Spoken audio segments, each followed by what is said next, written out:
Hello guys, nizere ko mwese mumeze neza. Hamwe munsi tukuma turabire hamwe ukuntu wokugurura YouTube yawe iri verify, iri monetize, iri YouTube yizewe. Apana gutakaza umwanya gukoresha YouTube zitizewe.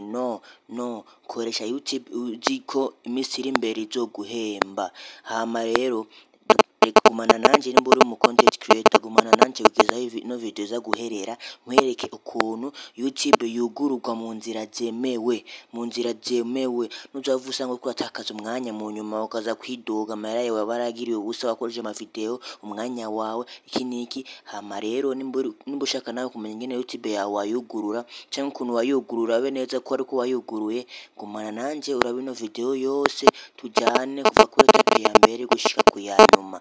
Hama rero tubandanye, let's go. Ya mbere rero ni kubanza creatinga Gmail.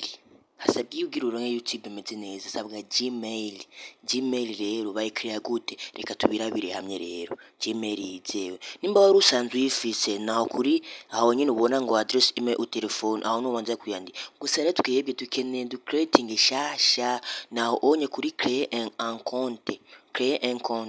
Murabyumva nimba wari usangano option ndajya kuri address so tubyo dukeneye créer iwacu pour mon usage personnel no dukoresha ko dukeneye ni konti yiwanje, ntabwo ari ya entreprise, ntabwo ari ni yiwanje personnel bwite. Tugezaho rero tugiye kwandika iki izina rya Gmail, ntabwo ari rya konti rya Gmail gusa byiza ukwandika nyene rya konti ushaka kuyita tumushira kugiki rya konti cyangwa ushaka kunyene rya original nta kibazo gikuru tubanza kuronga Gmail yizewe. Aho tuma creating Gmail. Ino video rero yerekeye ku bantu baba content creator kuri YouTube. Nimba utari mu YouTube ngaho iyi video ntabwo ikwerekeye guys, please urambabari video si kwawe. Nimba uri mu content creator kuri YouTube ukeneye amahera, ino video rero ni kwawe. Aho tushirako amazina, umwaka twavukiye ko, tariki, amezi n'igitsina cy'iwawe.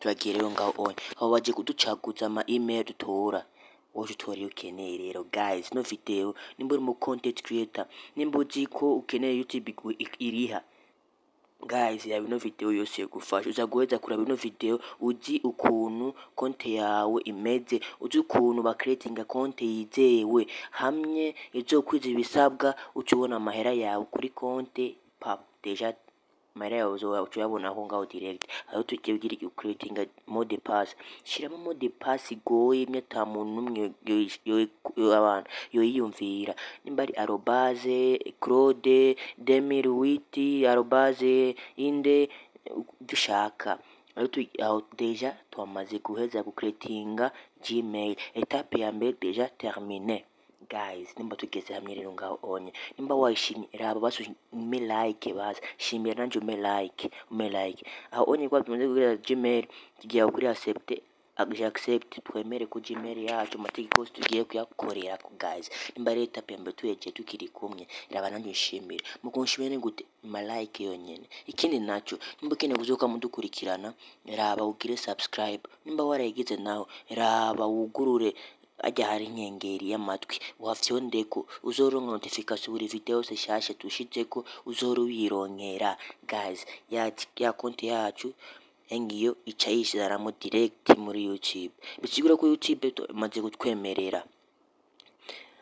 Iyo ni Gmail yacu. Gmail tumaze kwishiramo gusa ntabwo creating konti rero. Tugiye rero heza hahandi content creator akeneye, tugiye creating inde ya konti dukeneye zoro duhemba iminsi iri imbere. Turasubiye kandi gufyonda kuri profile kuri vous mu telefone muri Faransa ni vous, iri mu cyongereza ni you.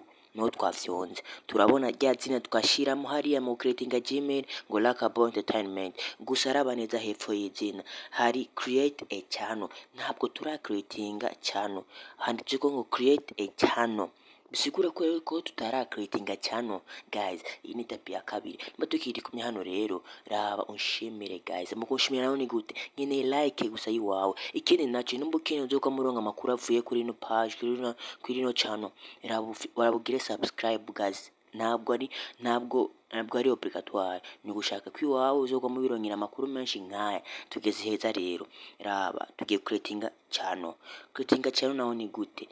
Ubona aho onye ibyo bintu birabe ca mbere, banza create channel aho onye duhafyondako gusa, umaze gusa kuhafyonda deja terminé, umaze gusa kuhafyonda tayari ubuhejeje.